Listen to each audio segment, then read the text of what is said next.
Assalomu alaykum hurmatli tomoshabinlar, kanalimizga xush kelibsiz.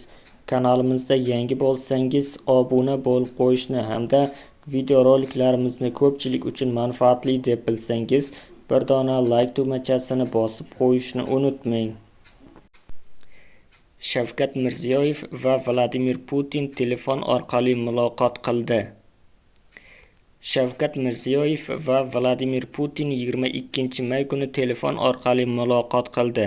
Prezident matbuot xizmatining xabar qilishicha, suhbat davomida oliy darajada erishilgan kelishuvlarni amalga oshirish doirasida O'zbekiston-Rossiya keng qamrovli strategik sheriklik va ittifoqchilik munosabatlarini yanada rivojlantirish va mustahkamlashning dolzarb masalalari muhokama qilindi. Turli darajalardagi samarali aloqalar mamnuniyat bilan qayd etildi. Parlamentlararo ishbilarmonlik va madaniy-gumanitar almashinuvlar faol rivojlanmoqda.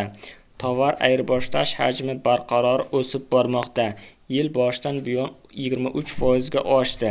Sanoat, energetika, transport va boshqa muhim sohalarda, shu jumladan mintaqalar darajasida yirik kooperatsiya loyihalari amalga oshirilmoqda.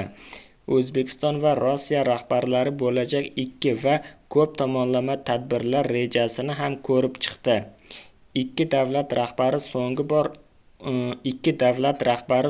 bor 8-may kuni Moskva shahridagi tadbirlar doirasida uchrashgandi. O'zbekiston-Rossiya keng qamrovli strategik sheriklik va ittifoqchilik munosabatlarini avvalgi oliy darajadagi uchrashuvlarda erishilgan kelishuvlarni amalga oshirish doirasida yanada kengaytirish va mustahkamlash masalalari ko'rib chiqilgandi. Videomiz yoqqan bo'lsa, like bosing, kanalimizga obuna bo'ling.